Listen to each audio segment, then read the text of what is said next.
नमस्ते आप सभी को। हिंदी साहित्य की कक्षा में आपका हार्दिक स्वागत है। मैं आज आपको आदिकाल का नामकरण पढ़ाने वाली हूँ। जैसा कि हमें पता है, आदिकाल हमारे बीए के पाठ्यक्रम में, एमए के पाठ्यक्रम में, हमारे एनटीए नीट में, जेआरएफ में और अन्य सारे एग्ज़ामों में, जो भी हिंदी से जुड़े हुए एग्ज़ाम हैं, सभी में आदिकाल के नामकरण से प्रश्न आता है। तो इसलिए ये हमारे लिए काफ़ी महत्वपूर्ण है। तो चलिए अब हम आदिकाल के नामकरण पर ध्यान देते हैं। सर्वप्रथम हम देखेंगे हिंदी साहित्य का इतिहास, जो आचार्य रामचंद्र शुक्ल जी की जो पुस्तक है उसके आधार पर, कि उन्होंने आदिकाल का नामकरण वीर गाथा काल किया है। तो वो किस आधार पर किया है, तो चलिए अब हम देखते हैं। आदिकाल का नाम मैंने वीर गाथा काल रखा है। उक्त काल के भीतर दो प्रकार की रचनाएं मिलती है। शुक्ल जी बताते हैं कि वीर गाथा काल वे रख रहे हैं। तो किस आधार पर रख रहे हैं वही बता रहे हैं कि उक्त काल के भीतर, यानी आदिकाल वीर गाथा काल के भीतर उन्होंने दो प्रकार की रचनाएं रखी है। पहला अपभ्रंश और दूसरा देश भाषा। अपभ्रंश की और देश भाषा की। अपभ्रंश को उन्होंने साहित्यिक कोटि में रखा है और देश भाषा को उन्होंने बोलचाल की कोटि में रखा है। अपभ्रंश की पुस्तकों में कई तो जैनों के धर्म तत्व निरूपण संबंधी जो साहित्य की कोटि में नहीं आती हैं, और जिनका उल्लेख केवल यह दिखाने के लिए किया गया है कि अपभ्रंश भाषा का व्यवहार कब से हो रहा था। साहित्य की कोटि में आने वाली रचनाओं में कुछ तो भिन्न भिन्न विषयों पर फुटकल दोहे हैं। फुटकल दोहों से तात्पर्य है कि किसी एक विषय को लेकर के ना लिख करके एक ही चैप्टर में कई सारे विषयों को लेकर के अलग अलग पंक्तियाँ लिखी जाती है। जैसे कि हम अमीर खुसरो की पंक्तियाँ देख सकते हैं। अमीर खुसरो की पंक्तियाँ में हम पाते हैं कि उन्होंने कोई एक विषय को लेकर के नहीं लिखा है, बल्कि उनकी हर एक पंक्तियों में अलग अलग विषय आते हैं। तो वो हमारी फुटकल रचनाओं में आ जाते हैं। फुटकल दोहे हैं जिनके अनुसार उस काल की कोई विशेष प्रवृत्ति निर्धारित नहीं की जा सकती। आचार्य शुक्ल जी आदिकाल में 12 रचनाओं को स्थान देते हैं। 12 रचनाओं को स्थान देते हैं, जिनमें से 4 रचनाओं को वे साहित्यिक कोटि का मानते हैं, जैसे कि विजयपाल रासो, हमीर रासो, कीर्तिलता और कीर्ति पताका। ये जो 4 रचनाएं हैं, शुक्ल जी ने इन्हें अपभ्रंश भाषा की कोटि में रखा है, यानी कि साहित्यिक कोटि में रखा है। इसके बाद जो अन्य बच जाते हैं, खुमान रासो, बीसल देव रासो, पृथ्वीराज रासो, जयचंद प्रकाश, जय मयंक जस चंद्रिका, परमाल रासो, खुसरो की पहेलियाँ, विद्यापति की पदावली, इन 8 को शुक्ल जी देश भाषा में रखते हैं। इसके बाद ये जो 12 पुस्तक है, ये तो भाषा के आधार पर उन्होंने बांट लिया, लेकिन जब बात आती है प्रवृत्ति देखने की, तब वे 12 में से 9 पुस्तकों में वे वीर गाथात्मक प्रवृत्ति को देखते हैं। वीर गाथात्मक 9 पुस्तकों में देखते हैं। 3 पुस्तकों को वे छोड़ देते हैं, 3 रचनाओं को छोड़ देते हैं। और वे 3 रचनाओं को जिन्हें वे छोड़ते हैं वे हैं, सबसे पहला है बीसल देवरासो। बीसल देवरासो को आचार्य रामचंद्र शुक्ल वीर गाथात्मक की कोटि में नहीं रखते हैं। उसके बाद अमीर खुसरो की पहेलियाँ और विद्यापति की पदावली, इन तीनों रचनाओं को वे वीर गाथात्मक की कोटि से निकाल देते हैं। अब 12 में से 3 निकल जाता है, तो बचते हैं 9 पुस्तक शुक्ल जी के अनुसार वीर गाथात्मक है। इसी के आधार पे जब शुक्ल जी आदिकाल का नामकरण करते हैं, तो वे ज़्यादा प्रवृत्ति पाते हैं वीर गीतों का। इसीलिए वे 9 पुस्तकों के आधार पे आदिकाल का नामकरण वीर गाथा काल कर देते हैं। इसके बाद जब हम हजारी प्रसाद द्विवेदी जी को देखते हैं, तो हजारी प्रसाद द्विवेदी बताते हैं कि शुक्ल जी जिस आधार पे वीर गाथात्मक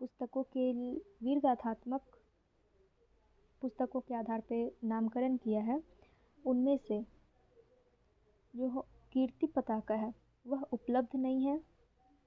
उसके बाद हमीर रासो वह भी उपलब्ध नहीं है। जय मयंक जस चंद्रिका ये भी उपलब्ध नहीं है। उसके बाद पृथ्वीराज रासो, जिन्हें आचार्य शुक्ल खुद ही अप्रामाणिक मानते हैं। तो हम अगर देखें तो 1, 2, 3, 4, ये 4 पुस्तकें तो खुद ही निकल गई, हजारी प्रसाद द्विवेदी के अनुसार। तो इतने पुस्तकें, 9 पुस्तक में से इतनी पुस्तकें निकल गई। अब 4-5 पुस्तकों के आधार पे आचार्य शुक्ल जी वीर गाथा काल नाम देते हैं। यह हजारी प्रसाद द्विवेदी को सही नहीं लगता है, इसलिए वह वीर गाथा काल की जगह आदि काल नाम देते हैं। वीर गाथा काल की जगह आदि काल नाम देते हैं। तो इस प्रकार आचार्य रामचंद्र शुक्ल और हजारी प्रसाद द्विवेदी में नामकरण को लेकर के जो समस्या उत्पन्न हुई है उसे हम अच्छे से समझ सकते हैं। चलिए अब हम और नामों को देखते हैं जो अन्य विद्वानों के द्वारा दिया गया है। आचार्य रामचंद्र शुक्ल वीर गाथा काल, जिन्हें तो अभी हम पढ़ ही चुके हैं। आचार्य रामचंद्र शुक्ल वीर गाथा काल। अभी मैं ट्रिक भी बताऊंगी, लेकिन उससे पहले एक बार हम लोग नाम देख लेंगे तो हमें अच्छे से याद रहेगी। राहुल सांकृत्यायन सिद्ध सामंत काल, राहुल सांकृत्यायन सिद्ध सामंत काल। महावीर प्रसाद द्विवेदी बीज वपन काल, महावीर प्रसाद द्विवेदी बीज वपन काल। प्रारंभिक काल मिश्र बंधु, प्रारंभिक काल मिश्र बंधु। प्रारंभिक काल ध्यान दीजिएगा, 2 लोगों ने बोला है, गणपति चंद्र गुप्त और मिश्र बंधु ने। तो प्रारंभिक काल मिश्र बंधु, प्रारंभिक काल गणपति चंद्र गुप्त। प्रारंभिक काल मिश्र बंधु, प्रारंभिक काल गणपति चंद्र गुप्त। अब यहाँ ध्यान दीजिए, ये जो मिश्र बंधु है, यह मिश्र बंधु किसी एक व्यक्ति का नाम ना हो करके 3 भाइयों का नाम है। 3 भाई साथ में रचना करते थे और इन तीनों को एक नाम दे दिया गया है मिश्र बंधु। इन तीनों भाई का नाम अलग से भी एग्जाम्स में पूछ लिया जाता है, तो हम इन नामों को भी ध्यान में रखेंगे। गणेश बिहारी मिश्र, श्याम बिहारी मिश्र, सुखदेव बिहारी मिश्र।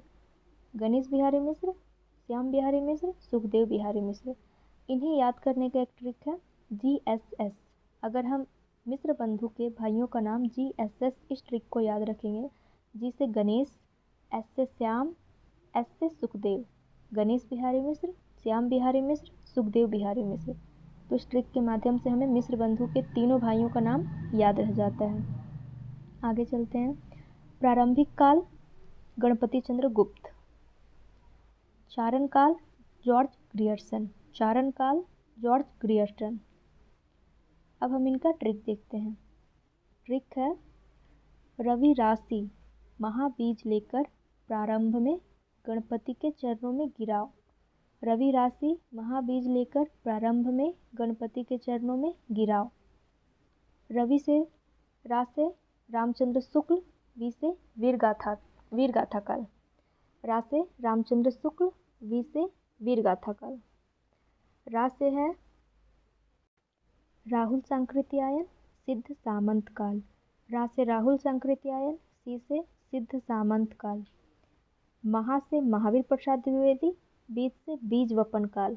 महावीर प्रसाद द्विवेदी, बीज से बीज वपन काल। लेकर, ये कुछ नहीं है। प्रारंभ में, प्रारंभ से याद रखेंगे, इस नाम को 2 लोगों ने बोला है। प्रारंभ में से मिश्र बंधु, में से मिश्र बंधु। मिश्र बंधु लेकर प्रारंभ में, प्रारंभिक काल मिश्र बंधु।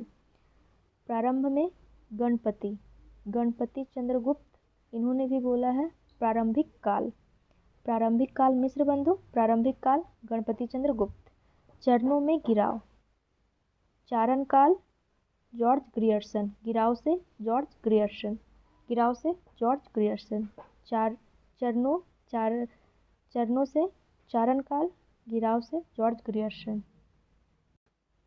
आप सभी अगर 4-5 बार इस ट्रिक को अपने से बोल लेंगे तो आपको अवश्य ही ये याद हो जाएंगे। रवि राशि महाबीज लेकर प्रारंभ में गणपति के चरणों में गिराओ।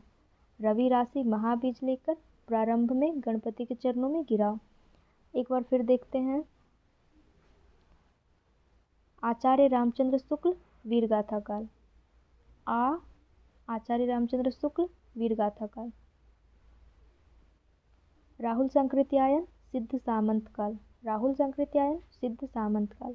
महावीर प्रसाद द्विवेदी बीज वपन काल। प्रारंभिक काल मिश्र बंधु, प्रारंभिक काल गणपति चंद्र गुप्त। चारण काल जॉर्ज ग्रियर्सन, चारण काल जॉर्ज ग्रियर्सन। इनका ट्रिक क्या है? रवि राशि महाबीज लेकर प्रारंभ में गणपति के चरणों में गिराओ। आप इन्हें कॉपी में लिख लीजिएगा और 2-4 बार बोल लीजिएगा, आपको ये याद हो जाएंगे। अब हम आगे के विद्वानों को देखते हैं। वीरकाल, वीरकाल विश्वनाथ प्रसाद मिश्र, वीरकाल विश्वनाथ प्रसाद मिश्र। अब एक ट्रिक को हम यही समझते हैं कि वीरकाल विश्वनाथ, पूरे विश्व में अधिकतर लोग क्या होते हैं? वीर। हमारे पूरे विश्व में अधिकतर लोग वीर होते हैं। इसके बाद है संधि काल एवं चारण काल। संधि काल एवं चारण काल। हम जानते हैं कि जब पहले के राजा आपस में युद्ध करते थे और एक राजा जब हार जाता था तो वह दूसरे राजा के साथ संधि कर लेता था। तो संधि करने के समय वे उसके चरण पकड़ता था या कुछ भी, तो उसके पास झुकता था। तो इसीलिए संधि काल एवं चारण काल, ये दोनों नाम हैं साथ में, तो इन दोनों को याद रखिएगा। राम कुमार वर्मा है, इन दोनों का नामकरण करने वाले हैं राम कुमार वर्मा। संधि काल चारण काल राम कुमार वर्मा। चारण काल जॉर्ज ग्रियर्सन का भी है। तो अगर ऑप्शन में आए तो राम कुमार वर्मा और जॉर्ज ग्रियर्सन, कभी दोनों साथ में नहीं दिया जाएगा। तो इसलिए चारण काल से आप ग्रियर्सन याद रखिएगा और राम कुमार वर्मा दोनों। इसके बाद आदिकाल हजारी प्रसाद द्विवेदी। इसकी चर्चा तो हम लोग शुरुआत में ही कर चुके हैं कि आदिकाल और वीरगाथा काल नामकरण कैसे पड़ा। तो आदिकाल हजारी प्रसाद द्विवेदी। जयकाल रमाशंकर शुक्ल रसाल, जयकाल रमाशंकर शुक्ल रसाल। इन लोगों का ट्रिक मैं आगे बताऊंगी, लेकिन अभी नाम एक बार साथ में बोलिएगा तो याद हो जाएगा। जयकाल रमाशंकर शुक्ल रसाल। आधार काल सुमन राजे, आधार काल सुमन राजे। ये एग्जाम्स में कई बार पूछा गया। आधार काल सुमन राजे। अपभ्रंश काल धीरेन्द्र वर्मा, अपभ्रंश काल धीरेन्द्र वर्मा, अपभ्रंश काल धीरेन्द्र वर्मा। उद्भव काल वासुदेव सिंह, उद्भव काल वासुदेव सिंह। चलिए अब हम इसका ट्रिक देखते हैं। ट्रिक है आह जरा आंसू आधी उद्भव करो वासुदेव, आह जरा आंसू आधी उद्भव करो वासुदेव। आह से आदिकाल, हा से हजारी प्रसाद द्विवेदी। जा से जयकाल, रा से रमाशंकर शुक्ल रसाल, जा से जयकाल, रा से रमाशंकर शुक्ल रसाल। आ से आधार काल, सु से सुमन राजे, आधार काल सुमन राजे। आ से अपभ्रंश काल धीरेन्द्र वर्मा, अपभ्रंश काल धीरेन्द्र वर्मा। उद्भव, उद्भव काल वासुदेव सिंह, उद्भव काल वासुदेव सिंह।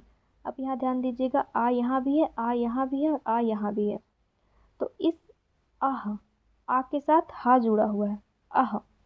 तो आह में हम समझ सकते हैं आदिकाल हजारी प्रसाद द्विवेदी। आ से आधार काल सुमन राजे, आधार काल सुमन राजे। आंसू, आंसू, आधार काल सुमन राजे। यहाँ आधी। आ से अपभ्रंश काल धीरेन्द्र वर्मा, अपभ्रंश काल धीरेन्द्र वर्मा, अपभ्रंश काल धीरेन्द्र वर्मा। याद हो गया। उद्भव, उद्भव काल वासुदेव सिंह। ट्रिक को एक बार और बोल लीजिएगा। आह जरा आंसू आधी उद्भव करो वासुदेव, आह जरा आंसू आधी उद्भव करो वासुदेव। तो इस ट्रिक के माध्यम से हम इन सभी नामों को याद रख सकते हैं।